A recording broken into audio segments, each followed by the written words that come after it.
SAO is the best anime. All of you are wrong! I must right these wrongs.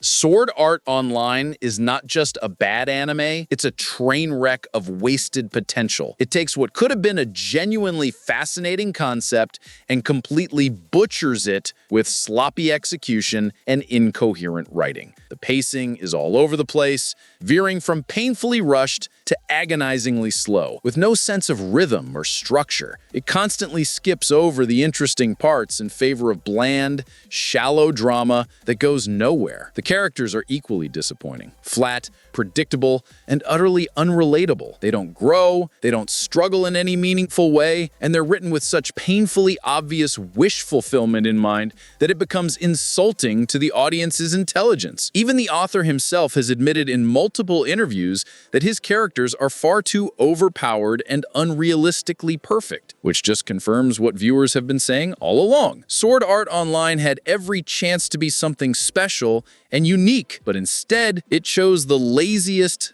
dumbest, most generic route possible.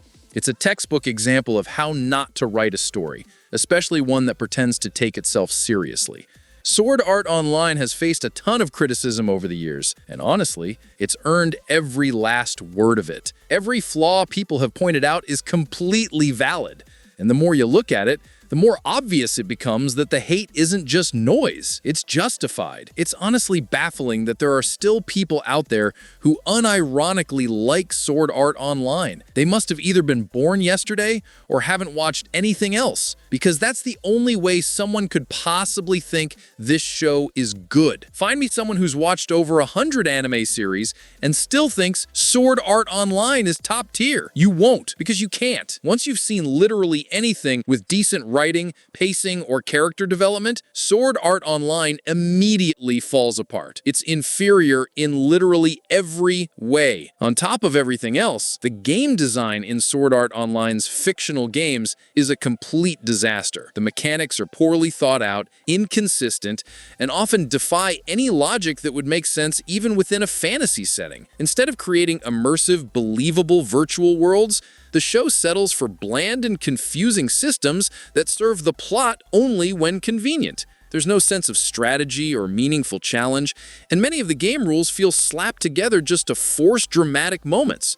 For a series centered around gaming, it's embarrassing and pathetic how badly they drop the ball on this fundamental aspect. Honestly, just avoid watching Sword Art Online altogether. It's not worth your time or energy. There are so many far better shows out there that actually respect their audience and deliver quality storytelling. Choosing to watch Sword Art Online is like willingly signing up for disappointment and frustration, and spend your time on something that's actually worth watching. If you're looking for something really good to watch, check out Black Panther. It features excellent writing, fantastic acting, and stunning visual effects that truly bring the story to life.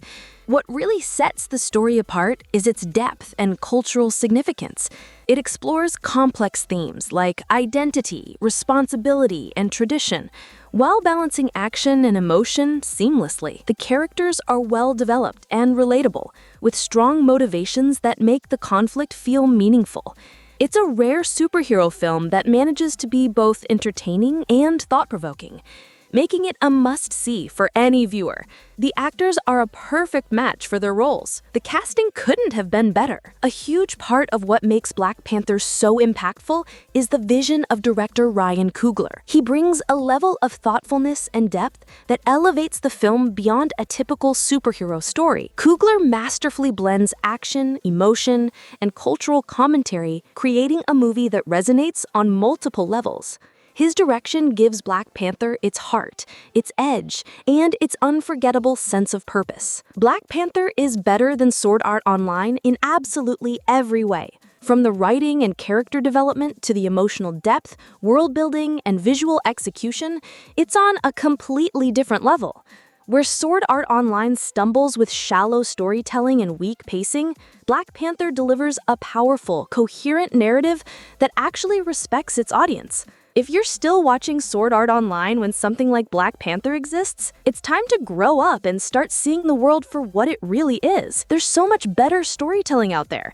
Deeper, smarter, and actually worth your time. Stop settling for awfulness. Let's dive into Black Panther. Millions of years ago, a meteorite made of vibranium struck the continent of Africa. 5 tribes settled on it and called the land Wakanda. The 5 tribes lived in constant war with each other until a warrior shaman received a vision from the Panther goddess. He was led to the heart-shaped herb and ate it. The man became king in the first Black Panther. The Wakandans used vibranium to develop technology, more advanced than any other nation. To keep vibranium safe, they disguised themselves as a poor country. In 1992, Oakland, California, T'Chaka, the current king of Wakanda, visits his brother, the Prince Njobu. T'Chaka tells Njobu about a black market arms dealer named Ulysses Claw. He stole a quarter ton of vibranium from Wakanda and triggered a bomb at the border to escape. Many lives were lost. T'Chaka knows that Ulysses had someone on the inside providing him information, and he suspects that Njobu is the person responsible. Njobu denies everything, but his partner Zuri is working as an undercover spy, and he confirms that it's true. T'Chaka demands Njobu to return home at once and face the council. In the present day, Wakanda is mourning the death of King T'Chaka. The king's son T'Challa defeats some mercenaries to save his ex-girlfriend Nakia. T'Challa freezes when he sees Nakia, but Dora Milaje leader Okoye comes to help. T'Challa will be crowned as king tomorrow, and he wishes for Nakia to be there. T'Challa, Nakia, and Okoye return to Wakanda. T'Challa reunites with his mother Ramonda and his younger sister Shuri. In London, a man named Eric Stevens admires some artifacts in a museum. He knows that one of the artifacts is from Wakanda and is made out of vibranium. Ulysses comes to kill the museum workers. The security feed has been hacked, so the guards don't notice anything wrong. Ulysses uses his modified prosthetic arm to break the glass, and he steals the Wakandan artifact. Eric takes a mask that he likes. The thieves escape in an ambulance. T'Challa attends the crowning ceremony. None of the tribes there challenge him. The Jabari tribe comes. The leader, M'Baku, challenges T'Challa to ritual combat for the throne. The fight begins and M'Baku has the upper hand. However, T'Challa is eventually able to defeat M'Baku. T'Challa officially becomes king of Wakanda and the Black Panther. Zuri allows T'Challa to ingest the heart-shaped herb. T'Challa is covered with sand, and he's transported to the ancestral plane. T'Challa sees his father and he talks to him. T'Challa wakes up and he walks around Wakanda with Nakia. T'Challa urges Nakia to stay, but she can't do that. Nakia wants Wakanda to share their resources with other people in need. T'Challa tells Nakia that they aren't able to do it, because if the world found out the truth, then they would lose their way of life. Nakia believes that Wakanda is strong enough to help others, and protect themselves at the same time. T'Challa talks to his friend Wakabi. Okoye calls a meeting, and she informs the others about the stolen Wakandan artifact. Okoye found out that Ulysses plans to sell the artifact to an American buyer in South Korea tomorrow night. T'Challa wishes to bring Ulysses back to Wakanda alive, so that he can stand trial. Shuri gives T'Challa some communication devices. She also upgraded his suit of armor. The entire suit fits within the teeth of the necklace. Moreover, the nanites absorb the kinetic energy and hold it in place for redistribution. T'Challa, Okoye, and Nakia go to Busan, South Korea. They enter a secret casino and try to find the buyer. T'Challa encounters his old friend and CIA agent Everett Ross. He's the one who's buying the artifact from Ulysses. Everett says that he can work something out with T'Challa when the dust settles. However, T'Challa isn't here to make a deal with him. Ulysses and his men arrive at the casino. T'Challa, Nakia, and Okoye notice Ulysses, but they don't see the vibranium that he stole. Ulysses speaks to Everett, and he shows him the vibranium. A shootout erupts and Ulysses tries to escape. T'Challa confronts Ulysses, but he gets shot by the prosthetic arm cannon. Ulysses and his men drive away. Shuri activates a remote driving system to drive a car from her lab. T'Challa changes into a suit of armor, and he jumps on the car. Nakia and Okoye pursue Ulysses and his men in another car. The car that they're driving is made out of vibranium, so bullets can't penetrate it. T'Challa's suit has been charged up with a lot of kinetic energy. After taking several bullets, Ulysses destroys the car that Nakia and Okoye are driving with his prosthetic arm cannon. Everett comes and he allows them to hop into his car. Ulysses destroys the car that Shuri is driving. T'Challa jumps away, and he pulls out the tire of the car that Ulysses is in. The car crashes and T'Challa is able to capture Ulysses. T'Challa rips off the prosthetic arm cannon. T'Challa is about to kill Ulysses, but there are lots of people watching, so he decides not to. Ulysses gets interrogated by Everett. Ulysses informs Everett that his prosthetic arm cannon came from Wakanda. Everett doesn't believe it, since he thinks that Wakanda is a poor third world country. Ulysses says that it's all a front. He mentions that the Wakandans stole vibranium into their clothes. It also powers their technology and weapons. Ulysses claims that he only stole a tiny piece of vibranium, and the Wakandans have a mountain full of it that they've been mining for thousands of years. They still haven't scratched the surface. Ulysses is the only outsider who's seen the truth and got out alive. Everett questions T'Challa if Ulysses was telling the truth or not. T'Challa denies it. Eric and his crew attack the place. They break Ulysses out of custody. T'Challa attempts to go after Eric, but he gets shot. T'Challa notices that Eric is wearing a ring as a necklace lifeless. Everett takes a bullet to protect Nakia. The bullet hit his spine and he's gravely injured. T'Challa, Okoye, and Nakia return to Wakanda. They take Everett with them, since their technology can save him. Okoye is angry for allowing an outsider into Wakanda. However, T'Challa can't let Everett die, knowing that they can save his life. The characters bring Everett to Shuri's lab, and she says that he'll live. W'Kabi is mad at T'Challa, since he wasn't able to bring Ulysses here. Eric kills Ulysses and his crew. Eric reveals that he scarred his body every time he killed someone. Eric is actually Wakandan. T'Challa talks to Zuri about Njobu. Zuri admits the truth. Njobu fell in love with an American woman, and they had a child together. Njobu was planning to share vibranium weapons with people all over the planet who needed them. Njobu knew that T'Chaka wouldn't support what he was doing. Njobu drew his weapon on Zuri, and T'Chaka was forced to kill him. T'Chaka requested Zuri to keep it a secret. They left the child behind to maintain the lie. Eric brings the dead body of Ulysses to W'Kabi and the Border Tribe. Everett wakes up and his bullet wound has healed overnight. Everett talks to Shuri. He sees the technology and Shuri explains how it works. Okoye tells Shuri about Eric, and Everett says that he's one of his. T'Challa speaks to Nakia. He can't believe that his father killed his own brother and left the child behind with nothing. T'Challa believes that his father was a bad person. Nakia tells T'Challa that his father's mistakes don't define who he is. Only T'Challa can decide what kind of king he'll be. T'Challa and Nakia go to Shuri's lab. Everett tells them about Eric. He's a Navy SEAL and took on the name Killmonger. Eric is brought before T'Challa and the council. T'Challa won't kill Eric because he knows who he is. T'Challa wonders what Eric wants. Eric replies that he wants the throne. Eric reveals that he's Njidaka, the son of Njobu. This means that Eric and T'Challa are cousins. The characters don't believe it, but W'Kabi shows them the ring. Eric intends to exercise his blood right and challenge T'Challa for the position of king in Black Panther. T'Challa accepts Eric's challenge. T'Challa has his powers drained, and the fight begins. Eric is way too powerful, and he's about to kill T'Challa. Zuri interferes, and Eric kills him for revenge, since he was the one who caused his father's death. Eric throws T'Challa over the waterfall, and he presumably dies. Eric is now the new king of Wakanda, and the Black Panther. Nakia doesn't want to turn over the nation to Eric. She requests Okoye to help her overthrow him. Okoye can't do it, because she's loyal to the throne no matter who sits on it. Eric ingests the heart-shaped herb, and he's covered with sand. Eric is transported to the ancestral plane. He sees his father and has a conversation with him. Eric wakes up. He demands the people to burn the rest of the heart-shaped herbs, since there won't be another king. Nakia is able to steal one of the heart-shaped herbs. Before the incineration, Eric sits on the throne. He intends to share vibranium weapons with other oppressed people around the world so that they can rise up and kill those in power. Eric is ready for the world to finally know the truth about Wakanda. He doesn't want the sun to ever set on the Wakandan Empire. Okoye doesn't agree with Eric's plan, since Wakanda has only survived so long by fighting when it's absolutely needed. W'Kabi acknowledges that Okoye is right, but he thinks that the world is changing, so he'd rather be a conqueror than conquered. Nakia, Everett, Ramonda, and Shuri travel to the land of the Jabari tribe. Ramonda wants Nakia to ingest the heart-shaped herb, but she declines, since she's just a spy with no army. The characters are brought to M'Baku. Nakia offers the heart-shaped herb to M'Baku, but he declines. M'Baku brings the characters to meet T'Challa. He's still alive and in a coma. One of the fishermen found T'Challa at the edge of the river, and he brought him here. T'Challa is being kept in the snow or else he'll die. Ramonda grinds the heart-shaped herb, and she allows T'Challa to ingest it. T'Challa is buried in the snow, and he's transported to the ancestral plane again. T'Challa tells his father that he was wrong to abandon Eric. T'Chaka says that he had to choose his people over him. T'Challa declares that they're all wrong to turn their backs on the rest of the world. They let the fear of their discovery stop them from doing what is right. T'Challa can't rest while Eric sits on the throne. T'Challa must take the mantle back and right these wrongs. T'Challa wakes up, and the others inform him what happened since he was defeated by Eric. Shuri gives T'Challa the necklace that contains his Black Panther suit. T'Challa speaks to M'Baku alone. T'Challa thanks M'Baku for saving him. M'Baku says that he owed T'Challa for sparing his life during their fight. T'Challa needs an army, but M'Baku won't allow any of the Jabari people to lose their lives for his cause. T'Challa requests M'Baku's help again, but he refuses. T'Challa returns to confront Eric. T'Challa never yielded, and he's not dead, so the fight between him and Eric isn't over yet. Eric doesn't care about the challenge stuff anymore, and claims that he's the king. Eric orders W'Kabi to kill T'Challa, but Okoye mentions that the challenge isn't complete. W'Kabi and the Border Tribe attack T'Challa. Okoye and the Dora Milaje attack Eric. He dons the other nanotech suit that Shuri created. T'Challa urges W'Kabi to stop all of this, but he blows a horn and summons several armored rhinos. Everett remotely pilots a jet. He shoots down the ships that are carrying vibranium weapons to prevent them from leaving Wakanda. Shuri and Nakia come to fight Eric. After he defeats the Dora Milaje members, Eric is about to kill Shuri, but T'Challa saves her in the nick of time. T'Challa and Eric fight on the train tracks. The stabilizer deactivates their suits. W'Kabi orders Nakia, Shuri, and Okoye to surrender. M'Baku and the Jabari tribe come to help. Everett escapes just as another ship breaks the glass. Okoye convinces W'Kabi and the Border tribe to stand down. T'Challa is able to stab Eric when part of his suit is deactivated. defeated. Eric knows that he lost. T'Challa brings Eric to the surface, and they witness the Wakandan sunset together. Eric mentions that it's beautiful. T'Challa thinks that it's still possible to heal Eric. However, Eric doesn't want to get locked up, so he rejects him. Eric demands to be buried in the ocean. Like all of his ancestors who jumped from ships, they knew that death was better than bondage. Eric pulls the spear tip out of his body and he dies. T'Challa is the king of Wakanda again. T'Challa thanks Nakia for saving him and his family. T'Challa and Nakia kiss each other. T'Challa and Shuri travel to Oakland, California. T'Challa bought the building where T'Chaka killed Njobu, and the surrounding buildings as well. T'Challa plans to establish a Wakandan International Outreach Center. Nakia will oversee the social outreach, while Shuri will spearhead the science and information exchange. T'Challa reveals a ship to the young boys playing basketball nearby, and they're very surprised to see it. T'Challa, Nakia, and Okoye attend the United Nations Conference in Vienna, Austria. T'Challa explains the truth about Wakanda to the rest of the world. Thanks for watching and subscribe for more. As anyone with even a shred of taste can see,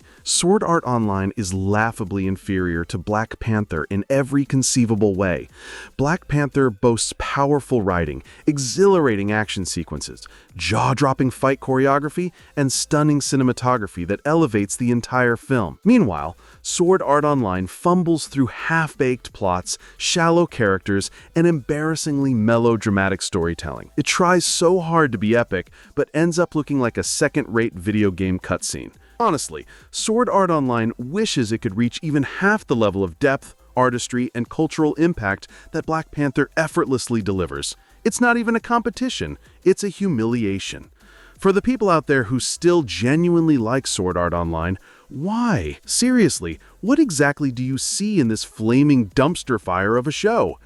Is it the cringeworthy dialogue, the paper-thin characters with the emotional range of a wet sponge, the plot holes you could drive a truck through? Or maybe it's the way it constantly pretends to be deep while serving up the same tired power fantasy with a sword nonsense. Whatever it is, it's baffling. There are so many better movies and shows out there that respect your time and intelligence. So what is it about this mess that keeps you coming back and watching even more of it? If you're looking for another epic, action-packed movie featuring the legendary Chadwick Boseman, Gods of Egypt is definitely worth checking out. while it flies under the radar, it's a visually stunning spectacle rooted in Egyptian mythology with larger-than-life gods, thrilling battles, and a bold fantasy aesthetic. Boseman brings charisma and gravitas to his role, adding depth to an already wild ride. If you're into mythological adventures with high-stakes action and dazzling visuals, this one's a hidden gem. Additionally, let's shift gears and talk about another intense film featuring animals, only this time it's wolves instead of Black Panthers.